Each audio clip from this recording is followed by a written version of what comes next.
sana kodoe na mataka Bauna numa Nananda tonlasa Mai suvana numa tikona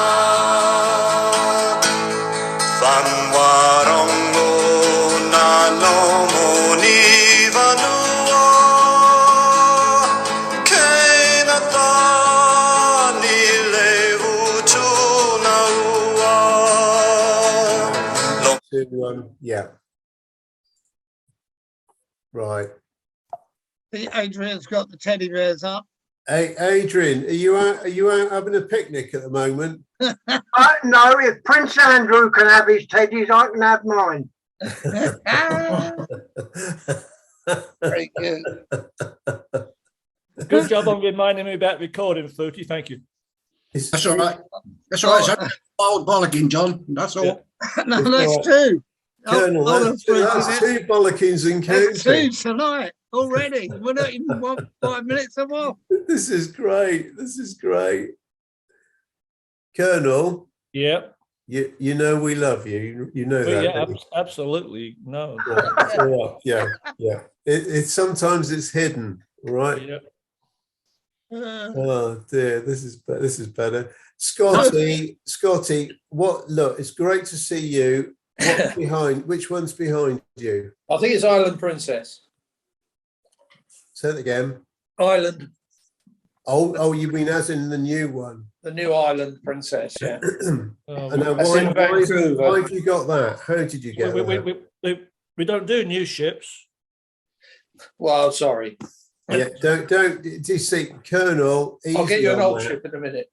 No, Why have you got that it. picture, Scotty, or how did you get that picture? We just got off it in Vancouver, and we were walking through Stanley Park, and when it sailed for the down to San Francisco, I think. Brilliant. Yeah, we just done an Alaskan cruise. So. When was that? Oh, crikey, it's about 3 years ago now. Right. 3-4 years ago, and he didn't pop in and see the Colonel. Oh, we didn't go to Seattle. That's just... No, I know you didn't. We flew to Vancouver. Yeah. Colonel, is that Vancouver behind you, isn't it, Colonel? Yes, it is. Yes, it is. Yeah. Yeah. I recognise the dark blue sky. Yeah. Yeah. Adrian. Yes. That's all I wanted to hear you say. I haven't even asked you yet. This is marvellous. Adrian, can you just give us the storyline on all your friends behind you again? Well, I was bought a teddy in San Francisco for my 21st birthday.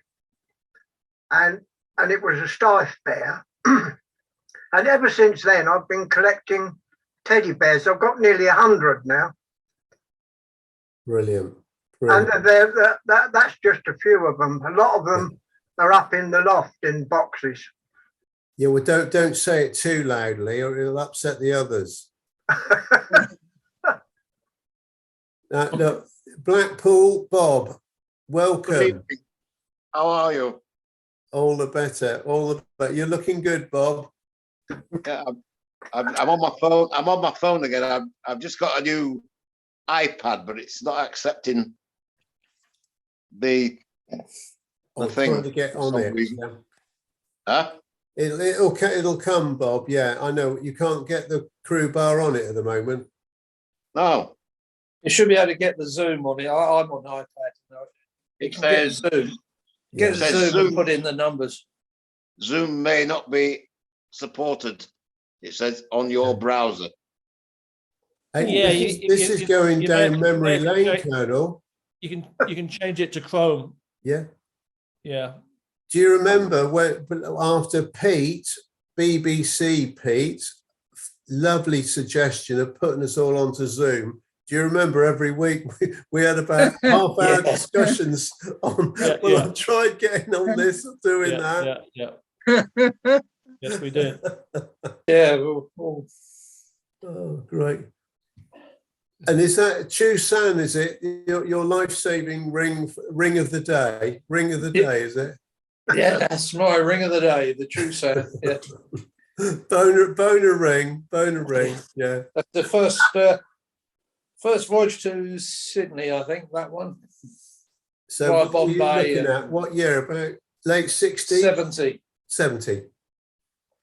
Yeah, 70. That's the first one. Yeah. And Blackpool Bob, I know that Steve Walker's not in at the moment. He is coming in, but I saw that the picture of you and him on the Oriana, was that right? Yeah. Yeah, nice. Yeah. It was on Facebook this morning. I don't Mhm. know. There's this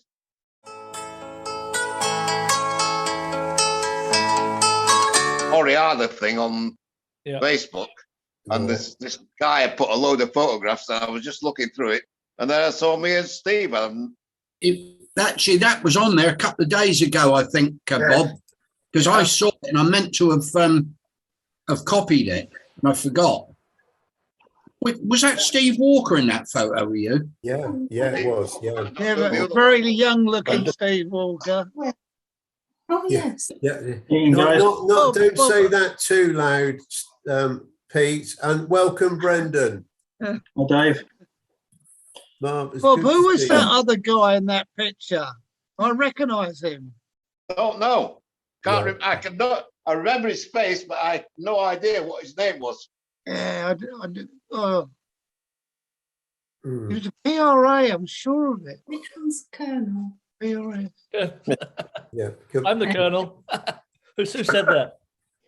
That's all right. It's Jill, my wife. She said, I was asking who everybody is. Yeah. Hey, That's Yeah. Colonel. Scotty, welcome. More the merrier. Bring her in. Bring her in if you wish. Of course you can. She's just done a runner like she did at your house. But she did it very discreetly. Yeah. Mm. Brendan. Sorry, Dave. I was All right. looking at the photo to see if I could identify who it was. I Oh, recognise that him. photo, yeah. Maybe not from the Oriana. Maybe for an other ship. If it's an Irishman, Bob, it wouldn't be Tom on the true sand. There's a wing at PRS. No, that was Tommy McLaughlin that I used to work with. Tommy, it wasn't him. No. All right. Mm, Yeah. okay. Right. Well, it's great. It's lovely seeing these photos coming up, Yeah. just Well, on this Facebook thing this morning, there were about 30 photographs, and they were put on by a guy called Tony Horsfield. Yeah, Tony. Yeah, he was a BR on Oriana with Seagull, which is Carol Sparks' husband. Right. I don't know. I don't remember him. I probably know him, but I don't. He was on. He was definitely on there in the 80s when I was on there, and probably before that. And I got a feeling he then went to the West Coast because he now lives in, I think, Canada. right. Right. Horsfield. Yeah, Tony Horsfield. Yeah, I think we'll wait for Gizzy. He might know him. Yeah,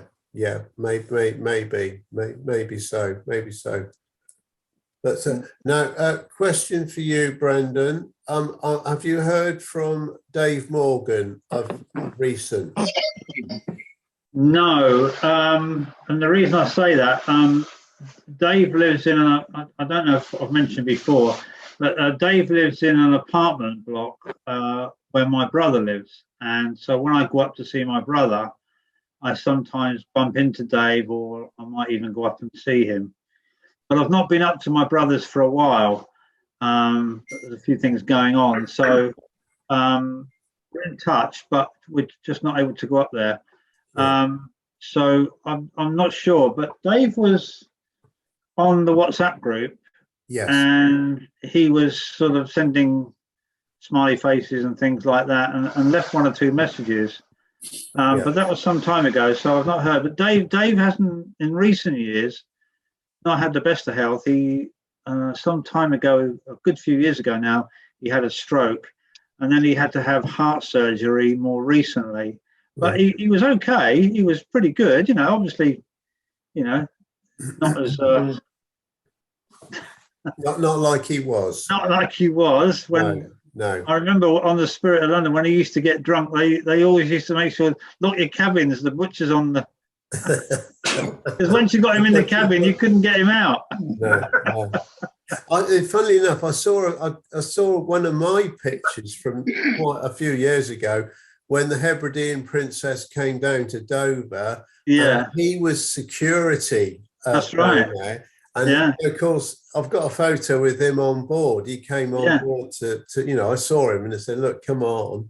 And I know it might have been the same year Sherry came on board because she was most likely. She was down. She came down. So yeah, I'll look it out. I'll get the photo out.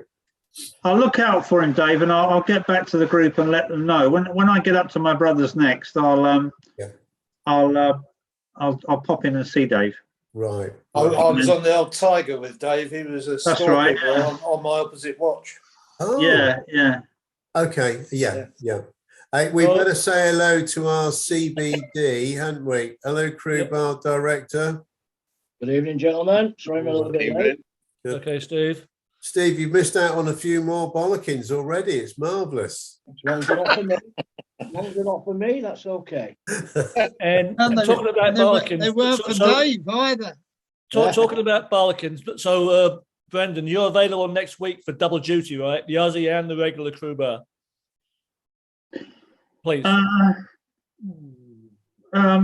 Yeah, it should be okay, John. I don't think there's anything going on next week. And because Dave's going to his he's going down to the hotel to settle that bar bill.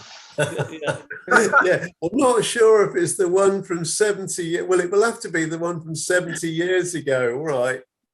Hey, it shouldn't be so expensive, hopefully. Yeah, okay. Okay, John. I'll do my best.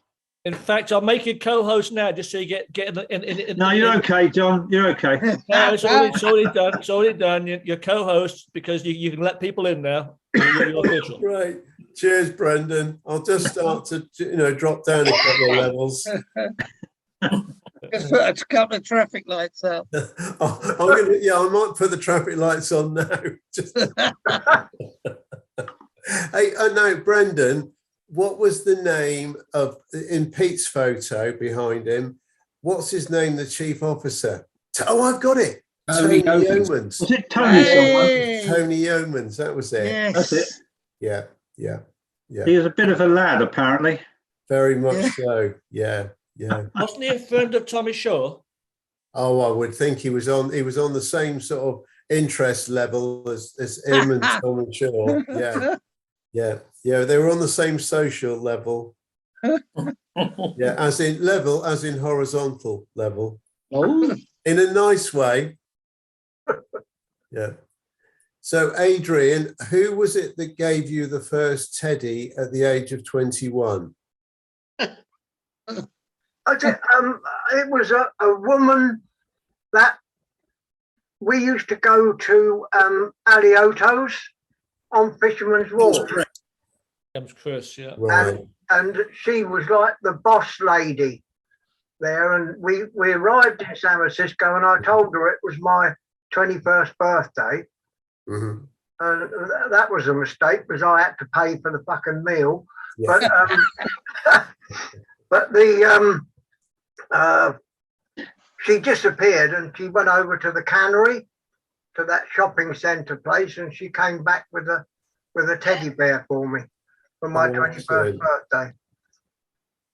Well, that's right. Hey, well, look, we're very honoured. We're just waiting for the audio to give it a positive, but we can see you, Chris. Hi, Chris. And, we'll wait to hear your audio once it's come in. It's lovely having you in vision. That's the main thing. Here we go. Oh, blimey, old Johnny Herbert's just coming in right behind. So that's nice to see, isn't it? Yeah. what was that, David? Metaphorically speaking. Chris is still coming in. Hello. Oh, hang on. Right. Hang on. Hang on. We have got Chris. Can you hear us? All right. Looks like he's Chris, can you hear us? Give us a wave. No, he's not here, is he? no sound from the bit. It did for a second. Right. Sometimes it And takes a while. Hilda, good to see you. Can you hear us? Yes. Yeah. I wasn't watching the time. I just realised what the time was. Nearly missed it. Well done. Well done. So, Chris Chapman, once you do hear us, give us a, let us know that you're all good.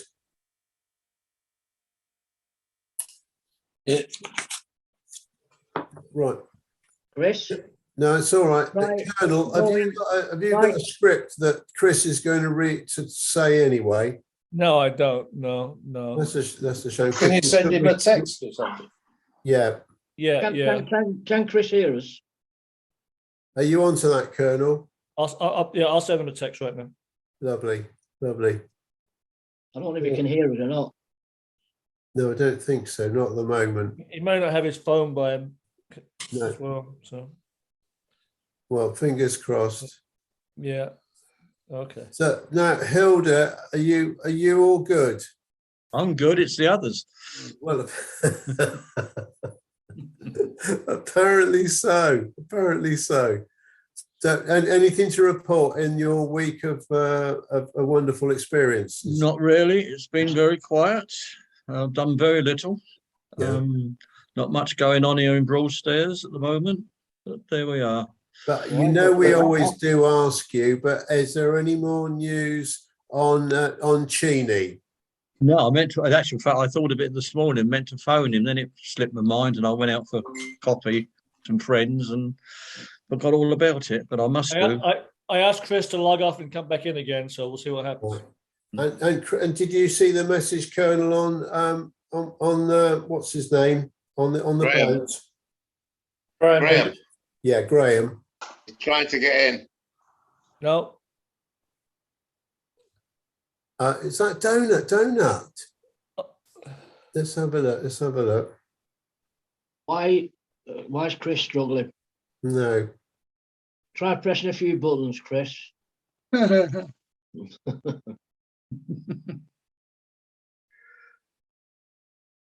He's having a go. Listen, if you're struggling for news, I've got news for you. If you're struggling for news. Oh. What's happened, Steve? I washed the car today. Stan.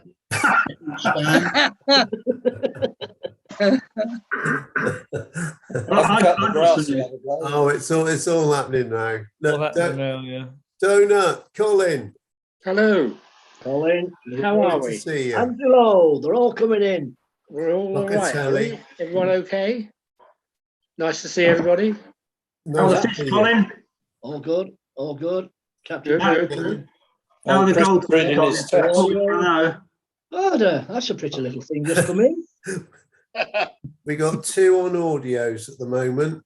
Yeah, I sent Locatelli's in. the invite to Graham's email. Yep, Angela's there. Okay, here he goes. Here he comes. Yeah. How, Angelo? Hello, how you doing, guys? Stan, can you hear us, Stan? Okay, hello? Hello, Graeme. Yes, I'm in. Okay, and your audio's too loud, Graeme. Oh, well, I brought 2 seconds. Have you got a seat that you can sit in like Ollie does? What's that like? The same. The same. Yeah. We're all right. We can't. God, I give up with this. If you speak softly, it may help. If you go into audio, well, I haven't. All I've got, bottom right, it's a Chromebook, right? Computer. And all I've got is, in Zoom, down on the bottom left, you should have a microphone sign, and next to it is a little arrow. If you click on that, it's got audio settings, and you can go in there and turn your microphone level down. There you go, Foodie. Yeah. Oh, I see that. That cost you Very 10p on nice, that. very nice. Yeah. Media controls. Wait a minute. God almighty. Graeme, well, you're reducing your volume. Is Chris Chapman? Can you hear us now, Chris? Oh dear. He's still having a struggle, Chris. But look, Angela, you're all good. Yeah, I'm good. Thanks. Lovely. And then Stan, we did get a hello. Nice to see you. Thank you. It's nice to be back and see you all. I can hear you all loud and clear. Lovely. Yeah. Can you hear Graeme Heape better than the rest of us? It's connecting to audio. Is it Charlie? Bermuda might be able to hear it better. And Charlie's not even in yet. Hang on, hang on. Hold on. Chris, can you speak to us? No. Not yet. Hi, Grace. Hello. No. Angela, are you near enough to go up and knock on his door? Yeah, a couple of hours, I think. Yeah. Just go up the stairs behind you. Oh, yeah. I run up the stairs and tell him. Hey, John, did you cancel the cruise yet or what? Oh, yes, I did, because the whole idea was we wanted to do it with the Love Boat cast. So it's going to be in October now, Angela. Are you going? Yeah, in October, yeah. I was booked on the 26th, but I didn't tell you. I was going what a shame, yeah. Mm-hmm. Yeah, but at 22nd I can. You compromise with another cruise. Yeah. Oh, that's all right. That's too bad. Yeah, I'm sorry. Stan, just a question on the cruises. Are you looking to maybe go on a cruise this year? I know you've been doing them over the years. Who's that? Oh, yes, indeed, we are. We're looking at various alternatives. Unfortunately, or fortunately, as I might say, P&O have a very good deal for we retired people. If you can go at the last minute within, 10 days, probably 75% off. Wow. Yeah, you pay the minimum, yes. That sounds good. Yeah. Very, very and good. And the really good thing is 25% off the bar and 25% off the laundry, which is as important as anything else. Yeah. But you have to be prepared, literally, to pack up and go within 2 or 3 days. Yeah. That's hard to do. Oh, well, you say that, but I went back to them. I put in for a few, and they came back and acknowledged, what I put in, and they said, we'll let you know within 28 days. Well, that's tons of time. Yeah. Definitely. Now, going back to Graeme, how's your Can you hear me at all? Yes. Yeah. Well, I can hardly hear you, and I have no idea what I'm doing. Sorry.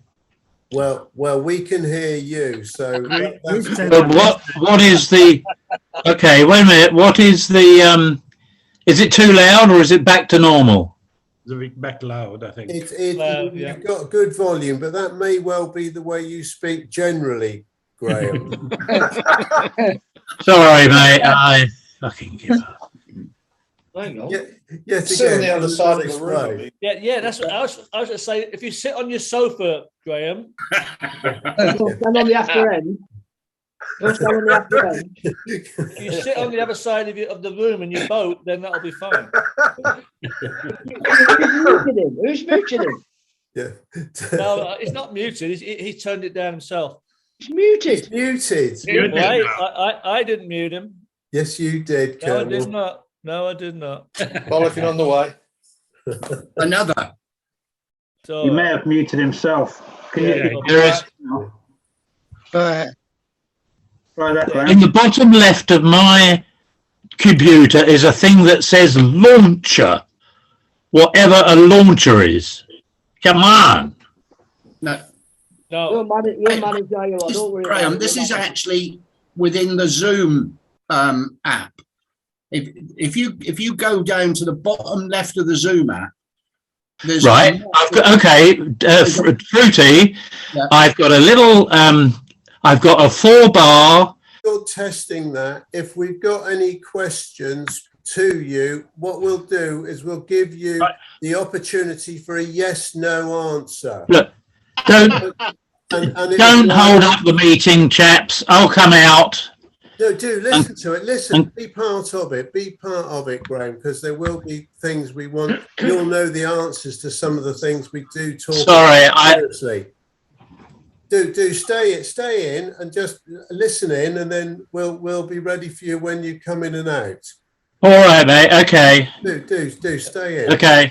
Lovely. It ain't that bad. It ain't that bad. No, it's not. It's fine. It's fine. It must be. Obviously, are you over in Holland at the moment, Graeme? It's a thumbs up or thumbs down.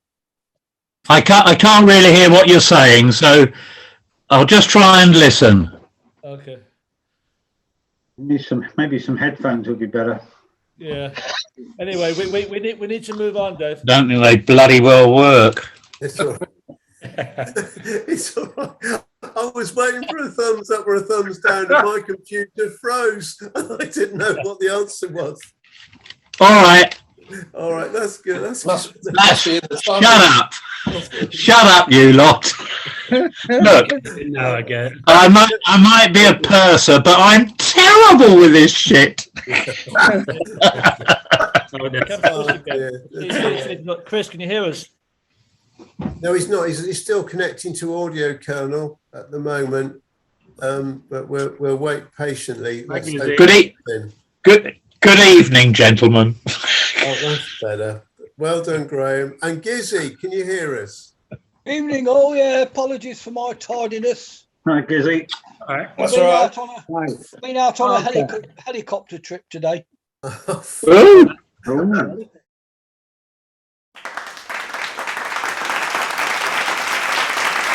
either going on a rock concert, disco dancing holiday, or you're going helicopter flipping flying. Oh, I go all over the place there. Nothing's changed. Is it a very big chopper, Gizzy? Yeah, big chopper. Hey, but talking about people being here, there, and everywhere, Colin, you've been busy out and about and family visits. Is everything good with you? Yeah, fine. Everything's good. Yeah, no problem. Just couldn't make it because of we either had visitors here or we were at somebody else's house. So not a problem. Not a problem. I know the only thing is we've all been worried over the last few weeks. How are the fish? Oh, they're fine. That's all right then. They're fine. We lost a cherry barb today. That's Johnny's particularly interested, aren't you, John? I can't wait to hear about the fish. Colin, being need some advice, mate. Got a couple of sharks now, John. Okay, so let's try again with Chris. Chris, can you hear us? Yes, I can hear you guys Great. now. Great. Okay. So pleasant. Okay, so everybody, now here's the deal. We got Chris on because he wants to talk about his friend who passed away last week. So you've got the floor, and of course everyone will stay quiet while Chris is doing that. Yeah, first of all, hi everybody. Nice to be back and see you all there. Hello. Yeah, well, Eddie Scott and I joined P&O about the same time, 1970, and we both had a similar background. We both worked at Butlins and the holiday camps, and he had a terrific sense of humor, which I'll come back to a little bit later. And we worked together on the P&O ships twice. Once, the first time was in 1973 on Arcadia. That was the time that I was put on there by Peter Motion to bring in the cruise director concept to one of the big ships, the full-blooded cruise director concept. We'd done it on the Spirit of London, because the Spirit of London then was a completely one-off job, a brand new concept. And now the company were interested in having the cruise director in charge of the entertainment rather than an entertainment officer under the staff captain, which had been the system for donkey's years. Well, luckily for me, they sent Eddie as my assistant. And he was a great, great assistant because he'd been in Arcadia before and he knew a lot of the people on board. And he knew the ship. I'd been there in 1970, but that was only for a brief period. Anyway, long story short, I was there to introduce the cruise director concept, and I was taken over, unfortunately, from an entertainment officer called Les Hunt, who many of you may have heard of. he had a certain name, Hunter, you know what, and he was. I had about 2 weeks on board with him, and in that 2 weeks, wandering around, he was always wandering around like a spare dick at a wedding, and I could never quite figure out what the hell he did. Well, anyway, I eventually showed him my job spec as we were talking about him taking over and the cruise director. And I remember this, it was so funny. We were having a drink in one of the bars there, which is where Les spent most of his time. Yep. And I showed him my job spec, and he read through it, and he looked at me and he said, "Christ almighty, are you going to do all this?" And he almost choked on his drink. So that was Les. But eventually he left, and I don't know where he went after that, but I think he was around for a while. And Eddie Scott worked his socks off for me, really helped me get this thing going, and we were together for about 4 months. And then he then came to me again in Spirit of London in the summer of '74. This was the last Spirit of London Alaska cruise. At the end of that season, the name was going to be changed to Sun Princess. And Eddie and I had a great time. And we used to do a double act. We even did a double act up in the Starlight Lounge, and we called it Great Scott, It's Chapman. And he was a really, really funny guy. His stand-up, he was originally a stand-up comedian. That was his, what he came from. And he always had this thing when he told a joke, and he used to turn to the audience. He used to say, "Is that too naughty?" And he'd wait for the gag line, of course, and that's what happened there. So there we are. He stayed with me until the middle of the season. And the idea then, I was going to take him. I knew that I was going to the Island Princess later that year, and he was part of my team. But unfortunately for me, Eddie got promoted, and he got promoted to cruise director. So I must have done a very good job. He got promoted, and he went back to Arcadia as cruise director. And we didn't sail again, but we kept in touch. And he used to call me, and I used to call him. And he came out to stay with me once or twice on vacations out in Hollywood here, and we had a great time. And we met up once or twice at the Merchant Navy Hotel in Lancaster Gate. Many of you remember the Merchant Navy Hotel, Lancaster Gate, run by a splendid guy called Dudley. He was the general manager in those days. And he always wanted to make it quite clear, for obvious reasons, those that all of you know me, and Eddie was completely straight. He always made it quite clear to everybody and his friends that we had separate rooms. We were at the Merchant Navy Hotel. And he was a lovely guy. One other thing about Eddie, he loved playing bridge. He was excellent at bridge. And in the Alaskan season, we didn't have bridge lecturers on board anymore for that season. So he taught all the bridge classes. And I hate any card games. And bridge is something I can't stand and never figure out.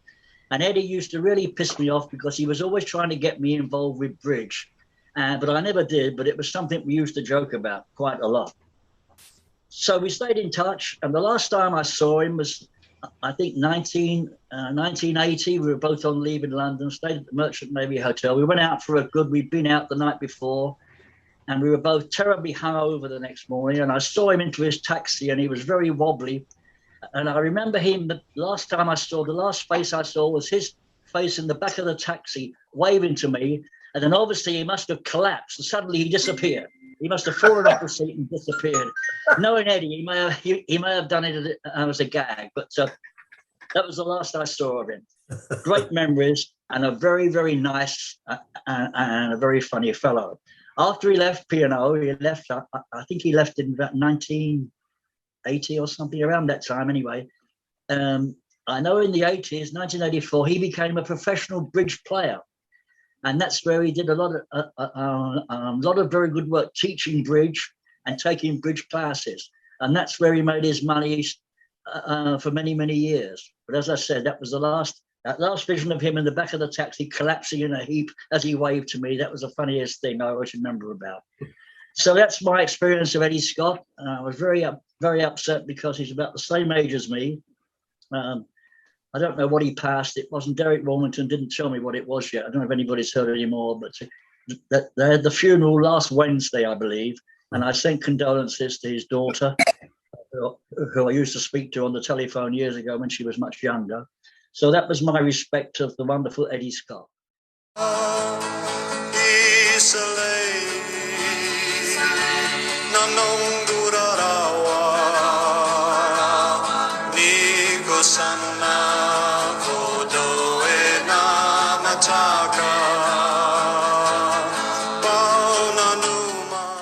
Thanks, Chris. Oh, Thank you. thanks, Chris. That's great.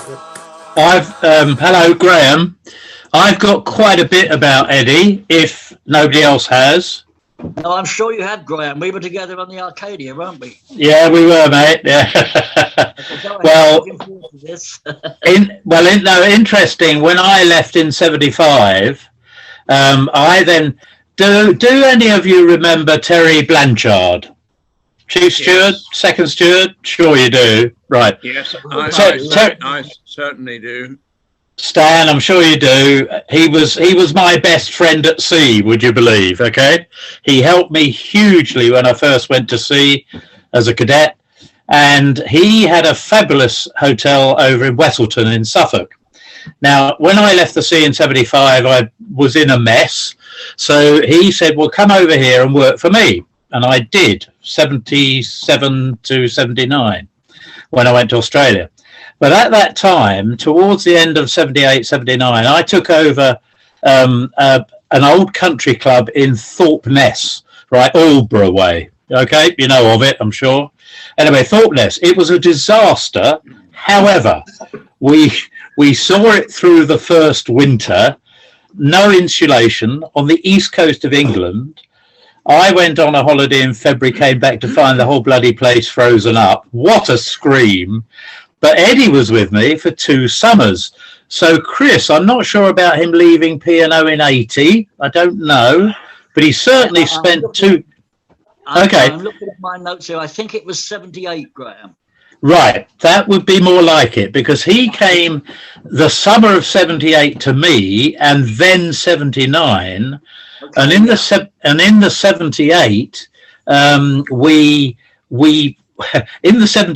organised for the following year what we could do with this bloody hotel, right? And on one occasion in the autumn of 78, we went in our little Bedford van to see some friends in Lavenham in Suffolk. Do you remember it all? You know of it? Beautiful place. And in the winter, and we got snowed in for 4 days, staying at the Swan at Lavenham. Now, if anybody knows the Swan at Lavenham, it is a fabulous hotel before it got horribly expensive. And so, I mean, we had a lot of fun, as you can imagine, because, Chris, you're quite right. When he came on as cruise director, of course, I was deputy purser, so yeah, we had a lot to do with each other in the 74 into 75 on Arcadia, and I went to see, I went to see his house. Carry on. No, didn't he come on there when a guy called Mike Robbins was the cruise director, and Mike Robbins was an absolute idiot, and Tony Dallas used to call him Whiskers. Used to call him Old Whiskers. Yes, I can just remember that name. I think. Okay. Oh, Mike Collins, was he the ex-deputy purser that became No, that was David Collins. That was David Collins, wasn't it? Yeah. Okay. Anyway, this was a guy called Mike Robbins, and he was an absolute dickhead. He really was. I don't know that I actually sailed with him, but certainly when Eddie came on, I mean, you know, on Arcadia, do any of you remember the Glacier Gourmets Club? Oh, yes. Oh, my goodness. The Arcadia was the first P&O ship to do the Alaskan cruising, wasn't it? Pardon? The Arcadia was the first P&O ship to do Alaskan cruising. Yes, she was in 72. But no, sorry. No, Aronsay was. Aronsay was, I think. No, 1970 Arcadia. Oh, okay, Himalaya. Right. Okay. Then I don't know. Right. Anyway, the 74 season, if you remember, Jeremy Merrick was purser, and Chris Chapman was deputy captain. I think he was, deputy captain. And of course, they Joe Chapman, sorry, Joe Chapman, yeah. And they invented the Glacier Gourmets Club, of which I am a member, would you believe? But I didn't go away and meet. I've got some lovely photographs of that lot. But I mean, the classic comment by the American passengers, right, was I can remember standing in my top hat and tails a la Edwardian, and a lady turned to her husband and said, "Gee, I didn't know the English had a sense of humour." And I went, "God, you got a lot to learn." Cheers, Graeme. Graeme, well, since you've been on this way, we have had a couple of new faces come in. We've got Stephen from down in Australia and Charlie over in Bermuda. So welcome to you two boys. Welcome. Good to see you both. That's enough from me for the minute. That's all right. It's all right, Graeme. Yeah, do listen in. So, Charlie, Brendan needs to immediately. How's the weather in Bermuda? Rather chilly today. It's probably 70 Oh, what a shame. Yeah. Overcast and rainy. It's chilly in Bermuda. Oh dear. Yeah. And Stephen down under, did you stay up to watch the finals of the tennis, or was that not your bag? No, I didn't stay. I thought that Nadal was a done dinner, so I toddled off to bed, and of course, thankfully I recorded it, so I'll have a look at it later on. Magnificent display from Rafael Nadal, completely magnificent. So I take my hat off to that man, because I remember 2001, I saw him the first time. He was 15 years old. I know he's made so much money, but he's a superb example to all his peers and all young up-and-coming tennis players. And this business with Novak Djokovic was quite disgraceful. I think Djokovic is quite disgraceful. Because he thinks because he got lots of money, he can break the rules when we're all struggling with this COVID thing. I think the Aussies did the right thing to go home. But I watched Nadal play today. He was 2 sets down, and he won a magnificent 5-set thriller. Brilliant. Stephen, will you still watch the recording now? I will, yeah. I'll have a look anyway. Spoiler alert.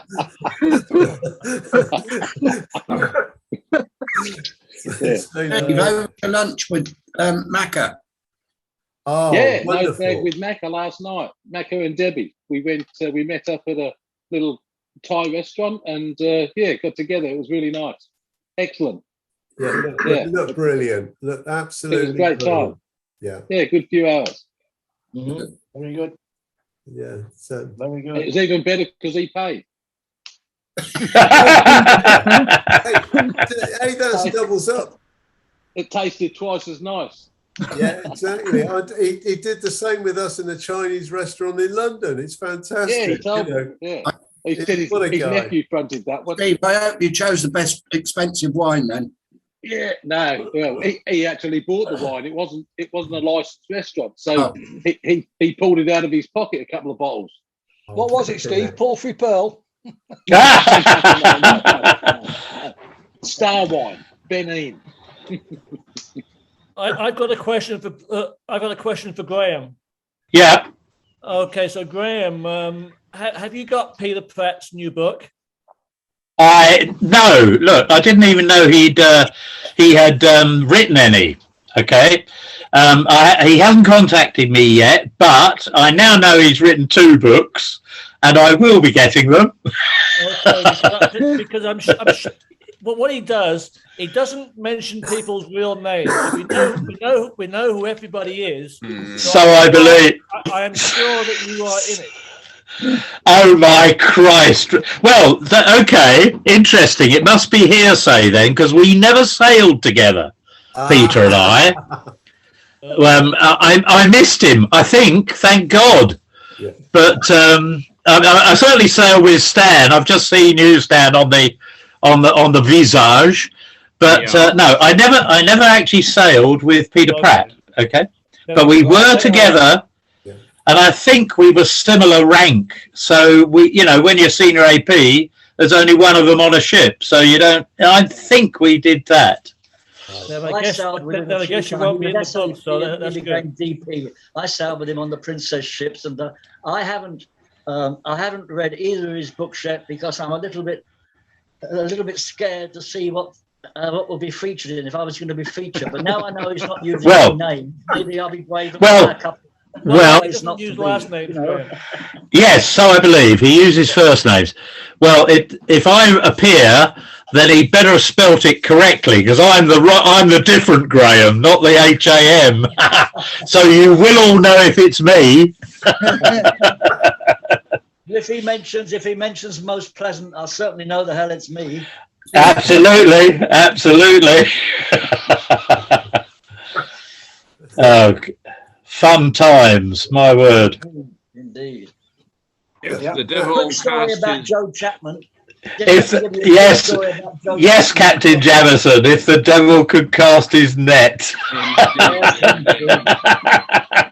Joe Chapman was a great character, wasn't he, Graeme? Ah, brilliant. And I remember when he was just quickly, when he was the staff captain, he always used to be, staff captains used to go, when it was an anchor port, the staff captain always used to go in the first boat ashore. Indeed. Yeah. I remember it well. He always carried a telescope. Yes, he did. A holder. Yes. And it was the case for the telescope. But yes. Always in that case, apart from the telescope, he carried a bottle of scotch. Yes, a little nip. And one morning he got in, they'd been at several boat ports, and one morning he got in and he didn't have the telescope. But he always told me this story.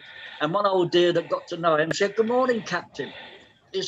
She said, "You haven't got your telescope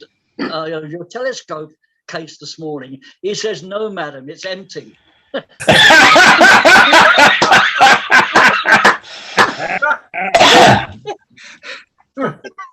Absolutely delightful bloke. Do you remember him and Balfang? Do you remember Balfang? The speech. Oh yes. Farmer Jar Files and his Dolfog Spolfot. Do you remember that? Anybody? All us about face stuff, funny stuff, wasn't it? Yeah. Well, very clever. First vowel, put an L and an F and repeat the vowel, and I can still speak it. Yeah, a little bit. Yeah. Chris, didn't Tony Martin used to do something like that? Didn't who? Tony Martin, the cruise director, used to do something like that. Probably. Politics and that sort of stuff. Yes. Yeah, probably. Yeah. Yeah. By the way, he got that from Joe. When he first joined P&O, Tony Martin was on the Canberra where he did his makey learning trip with me. I was the tourist entertainment officer, about 72, I think it was. And then when he was first appointment, he went to Chusan, and he was on the Chusan with Joe, and that's where he got that from. Right. Yeah, Balfang. Yeah. Yeah. Chris, can I ask you what happened to Tony Martin? Because obviously he left the ships, and did he move to Los Angeles? No, he left the ships. When he left, he went. When he left Princess, he went to join Stan McDonald, who started a new cruise line.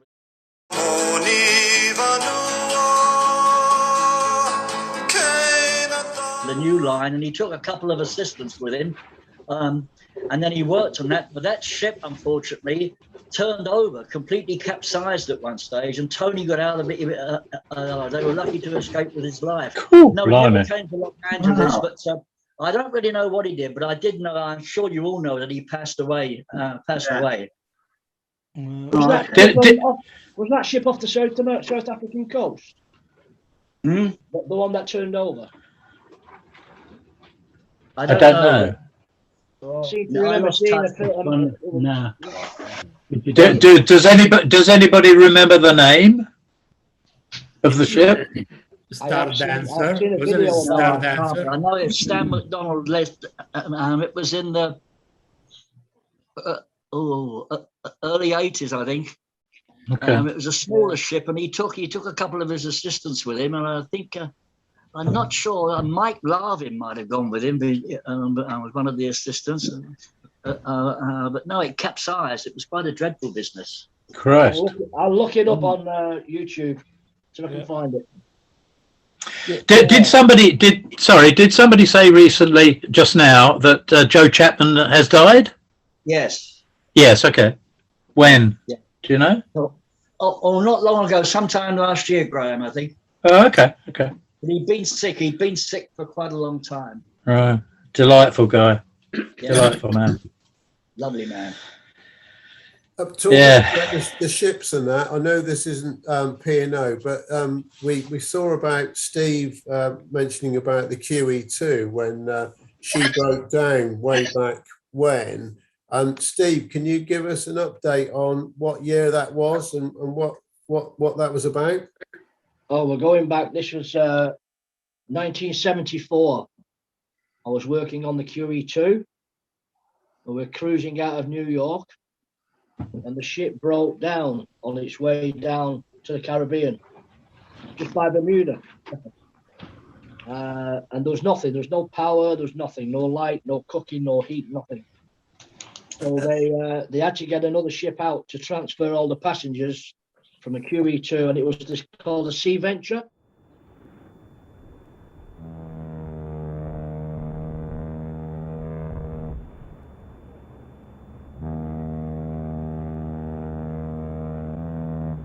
So there she is, the QE2, limping into Bermuda with a dented reputation. She's still under tow from 2 New York tugs who are taking her to a deep anchorage off the island. But she's managed to raise enough steam to put the best face on what has been an abortive cruise. As if to prove that she really was under her own power again, the QE2 fired her port boiler. Dense black smoke caused by burning off the oil and the cleaning agents in the repaired boiler swept across Bermuda. But there was no ceremony, with the liner's decks silent and empty. Below decks, engineers have now cleaned 2 of the ship's contaminated boilers. But for the first time, they've got air conditioning to ease the suffocating conditions they've been working under. 30 tubes must now be replaced in the starboard boiler, and then the QE2 can raise steam to provide 100,000 horsepower to the ship's propellers. It will probably take them another 3 days to get everything working. This includes the engine room alarm system that let them down when the oil pipe fractured. But what had been the biggest problem for the captain? Well, the main thing was that when I learned of the full extent of the problems of the technical side, I had to think of the fact that we had 2,700 people on board this ship, and I was deprived of water. Now, this ship makes about 1,000 tons of water a day, and when that source is taken away from you and you have all these people using it for baths, showers, cooking, and the boilers themselves, you have to do something very quickly. Because of the stuffy conditions below decks, the crew are sleeping in corridors and by day relaxing in the sun.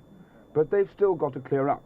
With no water, they face the washing up and the laundry left behind by 2,700 passengers and crew. But until the Queen's dignity is restored, many of the crew are going ashore for their first hot meals and baths. Keith Hatfield, News at 10 in Bermuda. I think it ended up doing the Pacific Princess, didn't it? It was, yes, yeah. Yes. That became the Pacific Princess. Yeah.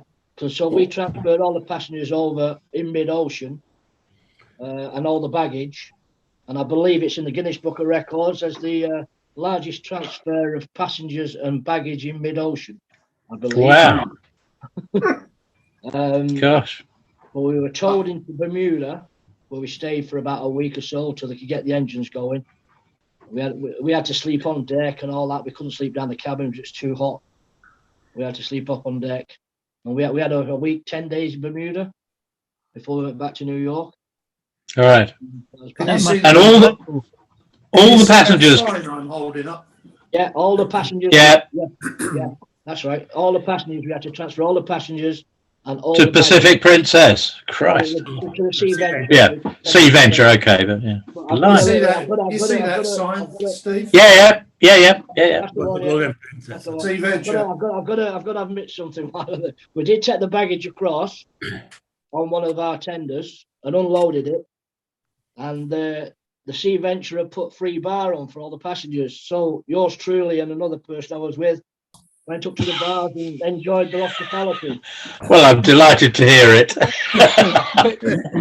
PP was Sea Venture when we joined it, wasn't it, Scotty? It was, yeah. I've got the. Yeah, we were there for the handing over ceremony at Newport News. Yeah. Yeah, we were due to we were due to fly to New York and take it from New York to Newport News for the handing over ceremony, but our flight was delayed, I believe, at Amsterdam, wasn't it, Scotty? I think so. And then by the time we got to New York, it had sailed. So we got a very, very late flight down from New York to Norfolk, Virginia, and stayed the night there and joined, as it was, the Sea Venture the following day. And I think they handed it over a couple of days later, didn't they? I remember being on the after deck when they lowered the Norwegian flag. We remembered and hoisted the red duster anyway. Yeah. I remember the Norwegian crew that was still on it. The engine Sorry, they room totally boys. trashed the bar, didn't they? Yeah. Well, they like their vodka, those boys. Yeah, they totally trashed the crew bar. Yeah, but the ironic thing was, I was drinking at the bar on there, and years later down the road, I was up behind that bar. So, you know. Yeah, not like what the crew did on the old Kung's Home, then to the toilets. Oh, cement down the toilets, wasn't it? Yeah, they put. Oh my God! They put cement down the scuppers. Oh, blimey! They could only have done it for spite, no other reason. Yeah. David, we got pretty apt at being able to use a broom handle to flush the toilet, didn't we? We did indeed. In fact, do you know what? I still use mine.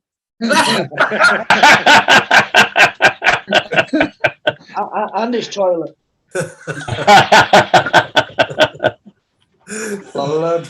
I'll take a picture of this deck plan that I've got of the Sea Venture. And it was a wall. Oh, lovely. Wall plaque. Yeah. I'll put it on.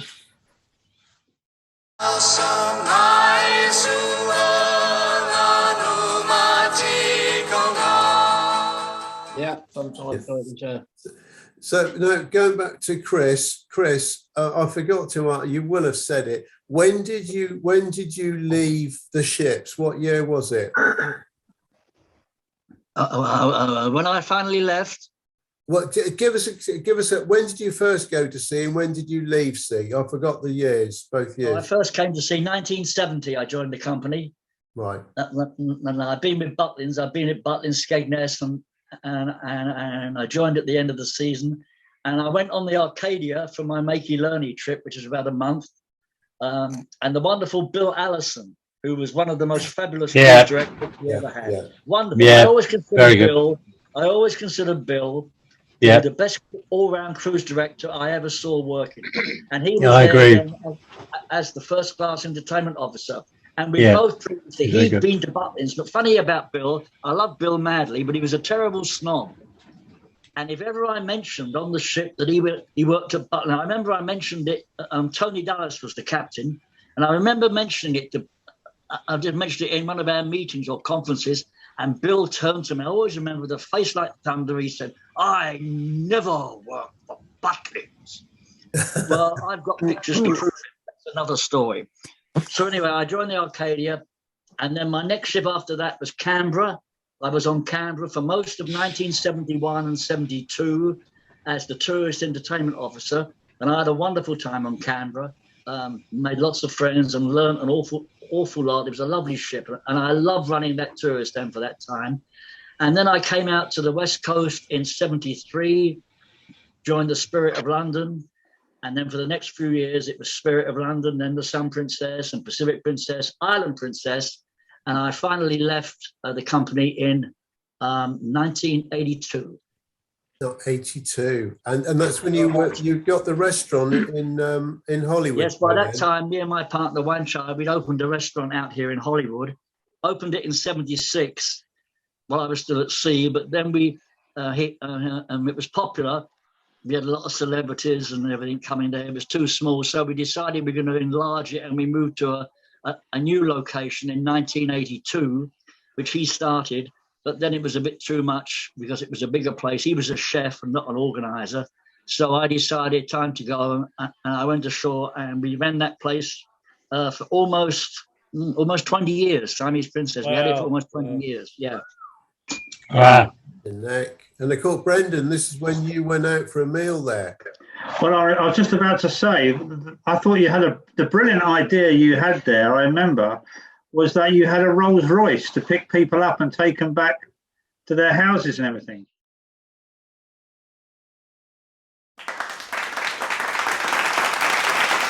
Yes, I did. It was such a winning. I mean, we didn't use the roller. We just came from the ship for one night and we went out and we ate out there. And it was a lovely evening. But the Rolls Royce was. I think I sent the bus down, didn't I? Might have been, yeah. Might have been. There was quite a few. It was a bit rowdy. I remember it well. That was at the old location. I've still got a picture of you and Phil Butcher. Phil Butcher's leaning, talking right next to you. You were talking together. There was you had a big long table, didn't you? Do you remember? Yes. I remember that night well. Yeah. Okay. Yeah. But that Rolls Royce was a fantastic gimmick. Yeah. It was a white Rolls Royce. Yeah.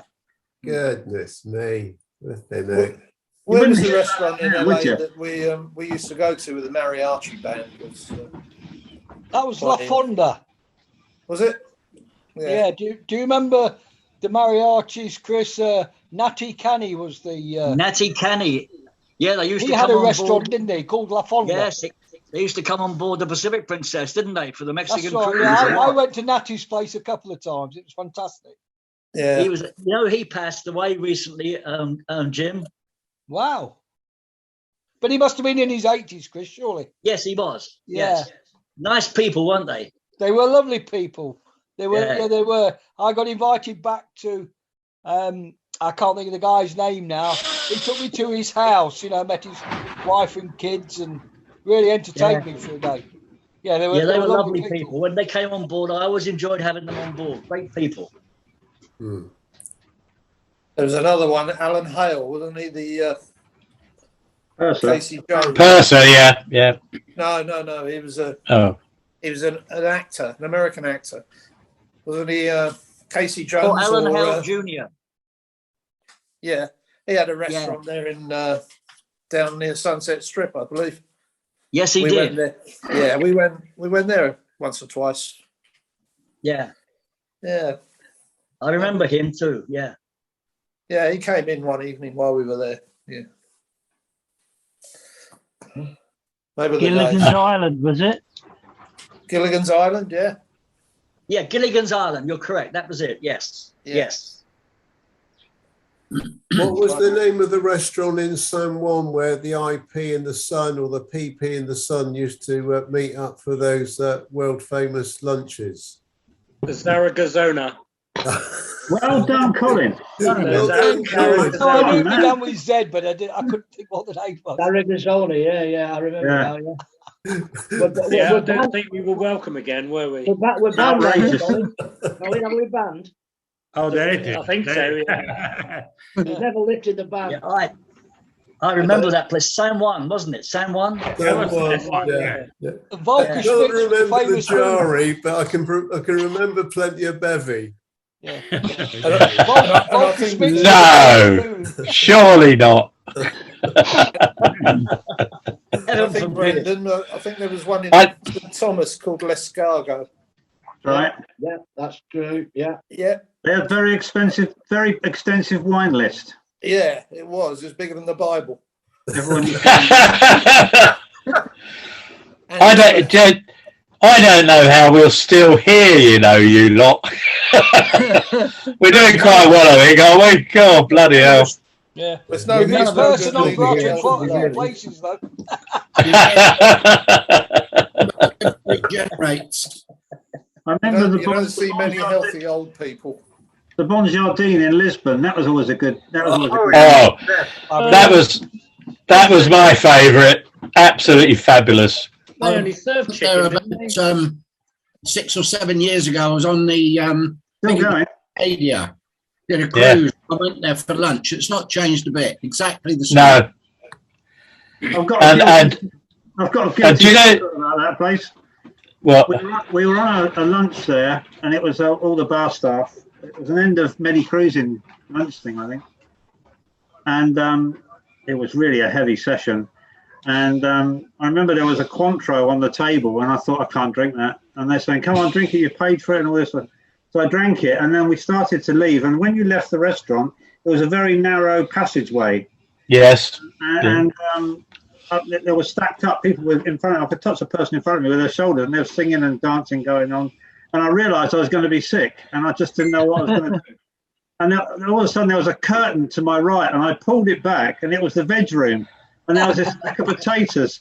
So I opened up the sack of potatoes. I threw up in the sack of potatoes. Oh, you did it back up again and pulled the curtain back and carried on my merry way. I always felt sorry for the old veg prep boy that went in there one day. Do you know with the Bon Jardin, the thing I remember, you know that lovely salad they did, right? Do you remember the classic salad with the chicken, right? Yeah. Well, the reason I remember that is because it was Portuguese olive oil and not the rest of the world's olive oil. And I still use Portuguese olive oil if I can get it. It's got a distinct flavour. And that was the Bon Jardin to me. What, literally. The flavour, what, on the way down or the way up? Well, I don't. We used to drink there, but nowhere near as bad as you lot. The potatoes were special. Well, they were after, wasn't they? Would be there. No, my favourite was the toboggan in Madeira. Absolutely fabulous. The halfway house has a lot to answer for. Is that the one where they hung the meat on the skewers over the table? Yeah. Yeah. There were actually some great restaurants on UK, many UK cruising. You talk about Las Caracoles in Barcelona, El Mosquito in Vigo. Fantastic restaurants.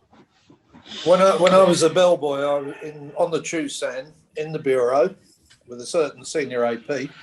Yeah, I know. We've got to talk about this, young man. I was taken for lunch by Steve Talbot and his girlfriend, who was a Dutch wap. Yep. In Malta, down in Valletta somewhere.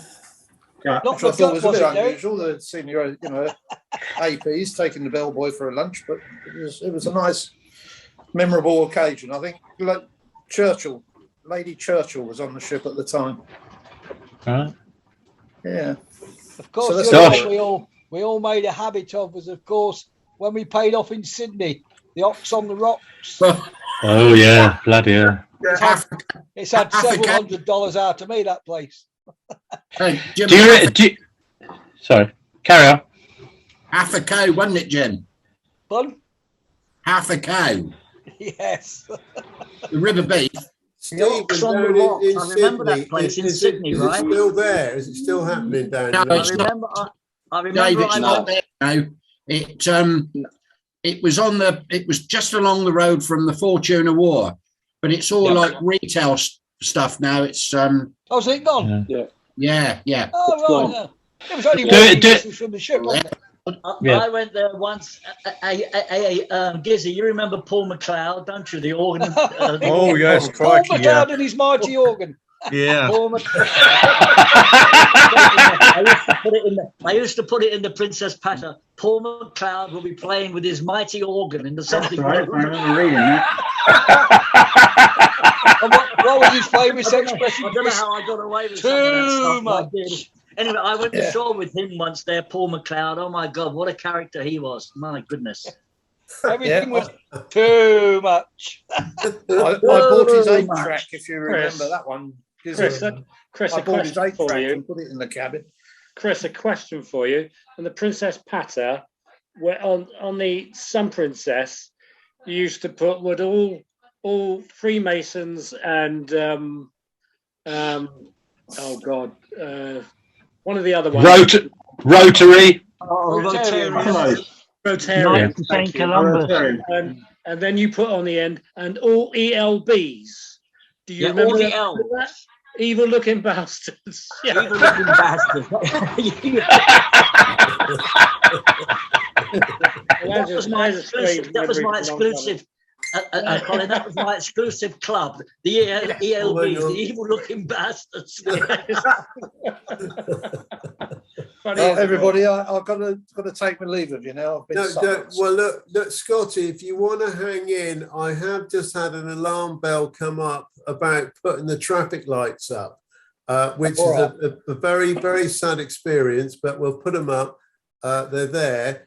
It's just we've got a few minutes to go before we do close the bar. But Chris, I hope you've been very comfortable on your bar stool today. Yes, very comfortable. Very comfortable. I can see that you're still smiling, and you've taken your glasses off. Is this an indication that that you're wearing bifocal or something, or what? No, I only read. I had some notes in front of me about Eddie. I wanted to make sure I read them correctly. That's why they were on. Well, they look lovely. We love you in those bins. They're wonderful, wonderful. Hey, but no, Graeme. I'll put them on for the grand finale. Even better. Even better. Chris, I have got a pair of those from a joke shop. They're like Coca-Cola bottles. You know, they're really thick. Next time, look, you will come back, Chris, won't you? You will come back on. Look, I'll have them ready for next time. Yeah. All right. I look forward to it. Yeah, we'll look that very, very, very special. And also down in Bermuda, obviously, cheers, Charlie. We didn't hear a lot from you today, but you're all good. Yes, all good. Brilliant. That's all right. Well. And again, Stephen from down in Australia, thanks for coming up in the early hours of your morning to join up with us, because you are a regular. You know, we love it. We do love it. So look, I think we're all there. Look, if everybody wants to start waving, Colonel's going to start playing the music. And Adrian, as many of the teddy bears as you can get to operate, like we used to use with the Muppets behind the Starlight Coach. No, I'm the Muppet. Colonel, I think you should play. Colonel, I think you should play the Teddy Bears Picnic tonight. And also, don't forget, after this, we do have, I believe, is that right, Fruity? There's another Oscar story? Yeah, second part of the Orient Line. Lovely. Another 3-hour epic, and there's only 25 episodes to come.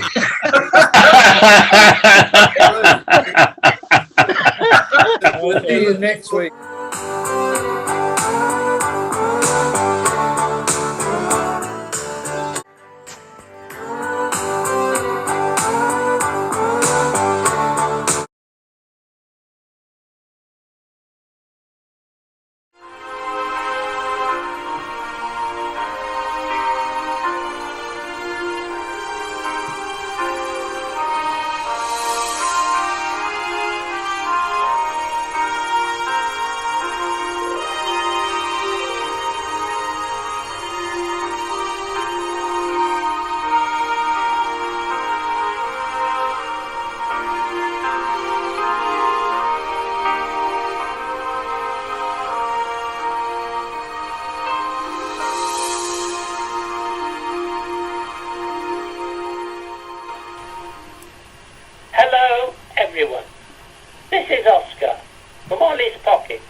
In October 1891, Ophir, 6,910 tons, joined the Orient Line.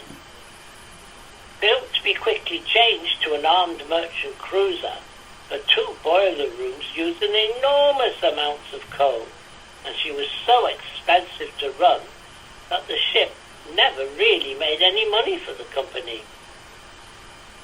It was said in later years that every time she set out on another voyage from London, that the combined members of the board let out a collective groan. She was chartered to the British government as a royal yacht to carry the Duke and Duchess of Cornwall and York and Princess Mary, whose brother also accompanied her. He was Prince Alexander of Teck. The voyage was for the 1901 Imperial Royal Tour of the Empire. Returned later to the Orient Line, she still remained unprofitable because she had been a royal yacht. She was very popular with the sailing public. In the off-season between Australian mail voyages, she undertook some cruises for the Orient Line. In 1897, a new mail contract was signed for a joint service with P&O. Orient Line was required to take 28.5 days from Naples to Adelaide. From England to Naples, the mail went by train overland. At Adelaide, trains took the onward mail overland to its destination. Also in 1897, rather old by now, Orient was re-engined with triple expansion engines and had a long and expensive refit with extra decks and accommodation, and lost a second funnel, becoming a single funnel ship. The next ship was Omra of 1889 and was 8,291 tons and was twin-screwed with triple expansion engines and a single, very tall funnel. And she was fitted with 2 masts. She had 3 classes, 500 in 3rd class and 350 in 1st and 2nd class. Unlike the Ophir, she made a lot of money for the company and was not expensive to run and popular with the passengers. Also in 1899, Orient was chartered by the government for 3 years as a troop ship for the Boer War. In this year also, the company placed in service on the Australia run Ortona, 7,945 tons. In 1900, the original company, the Orient Steam Navigation Company, was wound up and a new company formed. They dropped the first word, V, and renamed it Orient Steam Navigation Company Limited. Orontes was launched in 1902 and was 9,023 tons, and in fact just a larger version of the very successful Omra. In her career, she made 54 mail runs to Australia. She was the first of the company's ships to be fitted with quadruple expansion engines that could achieve an astonishing 18 knots. In 1903, the Ostal was sold to an Italian company, and in 1905, Cusco was sent for scrap. It was time for her to go, as by this time she was 34 years old. This left the Orient Line with 5 ships, as Ortona was now a government troop ship for the Boer War. The 5 were Orient, Ormuz, Ophir, Omra, and Orontes. On the 17th of February 1905, the PSN company ship Orizaba, while operating the Joint Orient Line service, ran aground on 5 Fathom Bank on Rottnest Island near Fremantle, in thick smoke from bushfires burning inland. She failed to see the signal light on the island in the bad visibility. She was a total loss. The Orient Line lost the mail contract in 1907, but regained it in 1908.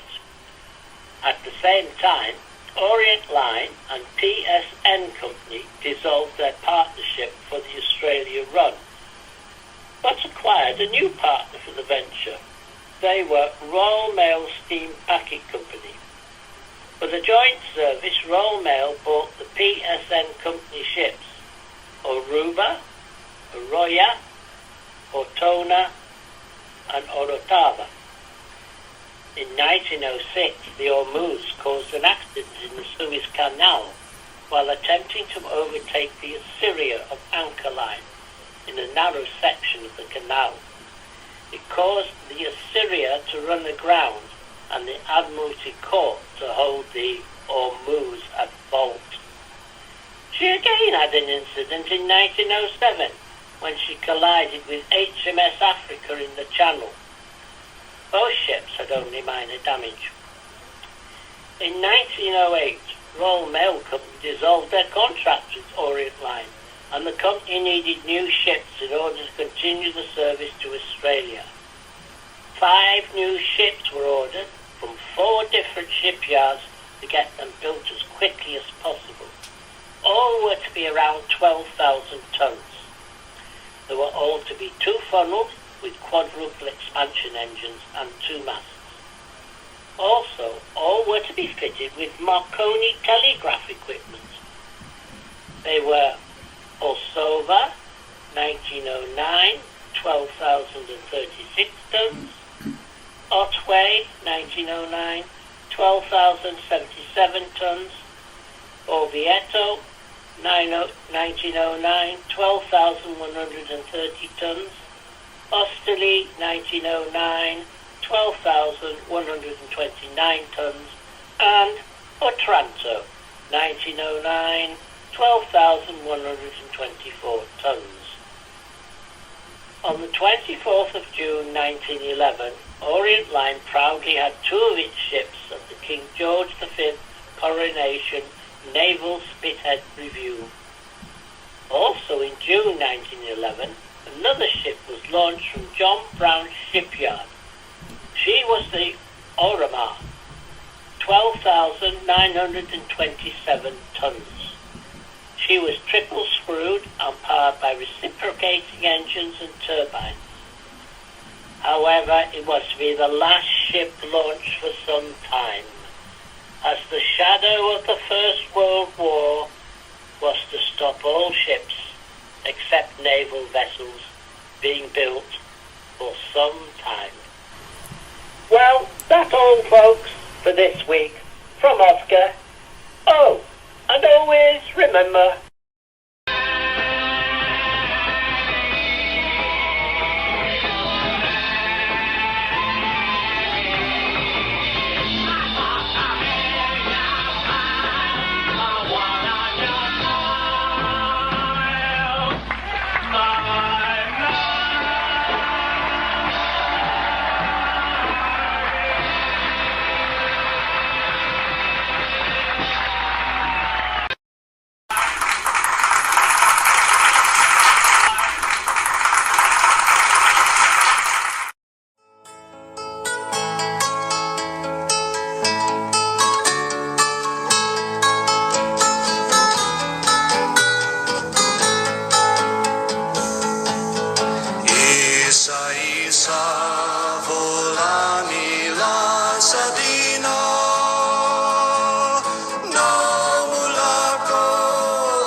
Sana kodoe na mataka.